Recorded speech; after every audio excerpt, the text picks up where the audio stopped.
ఆర్థిక స్తోమత లేక వైద్య సహాయం కోసం దరఖాస్తు చేసుకున్న వారికి ఎమ్మెల్యే చింతా ప్రభాకర్ ముఖ్యమంత్రి సహాయనిధి చెక్కులను అందజేశారు. సదాశివపేట పట్టణ, మండలం నుంచి వైద్య సహాయం కోసం దరఖాస్తు చేసిన లబ్ధిదారులు మొత్తం 44 మందికి 11,60,000 రూపాయలు విలువైన చెక్కులను ఎమ్మెల్యే చింతా ప్రభాకర్ అందజేశారు. ఈ సందర్భంగా ఆయన మాట్లాడుతూ ఆర్థికంగా వెనుకబడిన కుటుంబాలకు ముఖ్యమంత్రి సహాయనిధి అండగా నిలుస్తుంది అన్నారు. సీఎంఆర్ఎఫ్, ఎల్ఓసీలు అందజేయడంలో సంగారెడ్డి నియోజకవర్గం రాష్ట్రంలో ముందంజ ఉండడం సంతోషంగా ఉందని పేర్కొన్నారు. ఈ కార్యక్రమంలో బీఆర్ఎస్ పార్టీ మండల అధ్యక్షుడు పెద్దగొల్ల ఆంజనేయులు, పట్టణ అధ్యక్షుడు చీల మల్లన్న, మున్సిపల్ మాజీ వైస్ చైర్మన్ చింతా గోపాల్, మున్సిపల్ కౌన్సిలర్లు కొత్తగొల్ల సోమశేఖర్, నాసిర్, సర్పంచులు తొంట కృష్ణ, అనిల్ రెడ్డి, మాజీ సర్పంచులు, మాజీ ఎంపీటీసీలు, నాయకులు, కార్యకర్తలు పాల్గొన్నారు.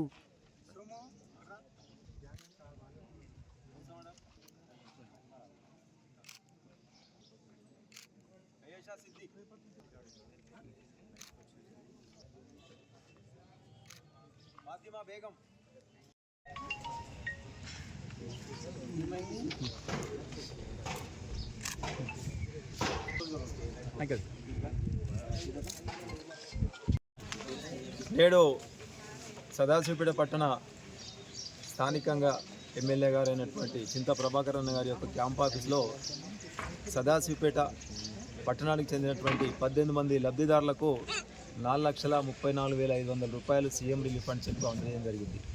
మరి ఇలాంటి ప్రక్రియ గత ప్రభుత్వంలో మన ప్రియతమ నాయకులు మాజీ ముఖ్యమంత్రి వర్యులు చంద్రశేఖరరావు గారు ప్రవేశపెట్టినటువంటి ఈ యొక్క ముఖ్యమంత్రి సహాయ నిధి కింద అనేక మంది లబ్ధిదారులకు లబ్ధి చెంది వాళ్ళకి ఉపాధి కల్పిస్తున్నటువంటి ఈ యొక్క పథకాన్ని ముందుకు తీసుకెళ్తున్న తరుణంలో ప్రధానంగా మన శాసనసభ్యులైనటువంటి చింతా ప్రభాకర్ గారు స్వయంగా ఈ యొక్క దరఖాస్తులను స్వీకరించి ఎవరైతే ఆసుపత్రి పాలై చికిత్స చేసుకొని ఆర్థికంగా ఇబ్బందికరంగా ఉన్న వారందరికీ కూడా చేయూతనిచ్చేటువంటి భాగంగా మరి ఈరోజు తెలంగాణ రాష్ట్రంలో అత్యధికంగా ఈ యొక్క సీఎం ముఖ్యమంత్రి నిధులను సమకూర్చినటువంటి ఘనత చింతా ప్రభాకర్ గారికి దక్కింది. కాబట్టి ఈ యొక్క అవకాశాన్ని భవిష్యత్తులో కూడా నేరుగా క్యాంప్ ఆఫీస్ కానీ వారికి దరఖాస్తు చేసుకున్నట్లయితే తప్పకుండా ఈ అవకాశాన్ని కల్పిస్తారు. జై తెలంగాణ.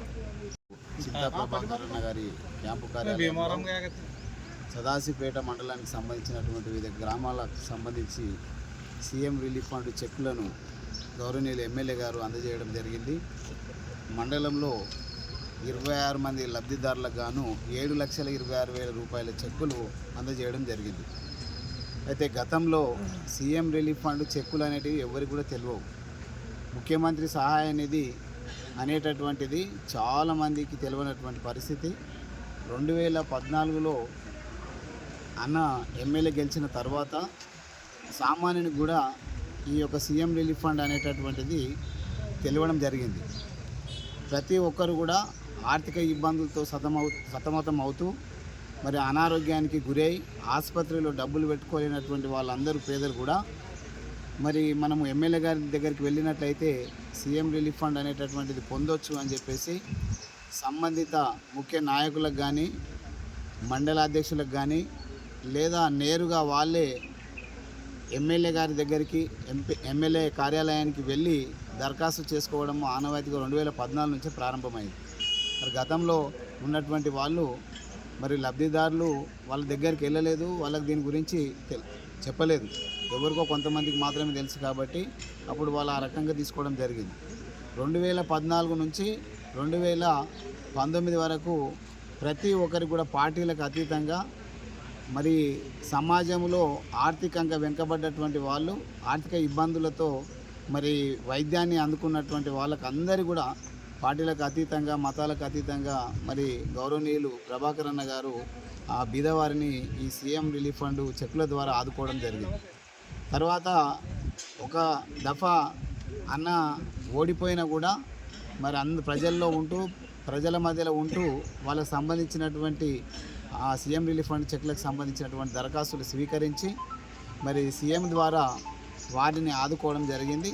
మరి అదే మాదిరిగా ఇప్పుడు కూడా మరి ఎవరికి ఏ ఇబ్బంది ఉన్నా కూడా కేవలము సీఎం రిలీఫ్ ఫండే కాకుండా ఎల్ఓసి రూపంలో కూడా వాళ్ళని ఆదుకోవడం జరుగుతుంది. కాబట్టి ఇలాంటి అవకాశాన్ని మరి నియోజకవర్గంలో మండలంలో ఉన్నటువంటి వాళ్ళందరూ కూడా సద్వినియోగం చేసుకోవాలి.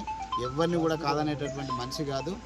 ఎవరి చెప్పినా కూడా మరి ఎవరైనా కూడా మరి ఆర్థికంగానే వెనుకబడ్డటువంటి వాళ్ళని ఆదుకోవాలనేటువంటి తపన ఆయనకు ఉంటుంది. కాబట్టి మరి అట్లాంటి అవకాశాన్ని అట్లాంటి ఆర్థికంగా ఆదుకున్నటువంటి ఎమ్మెల్యే గారిని మరొకసారి మేము ధన్యవాదాలు తెలియజేస్తూ జై తెలంగాణ.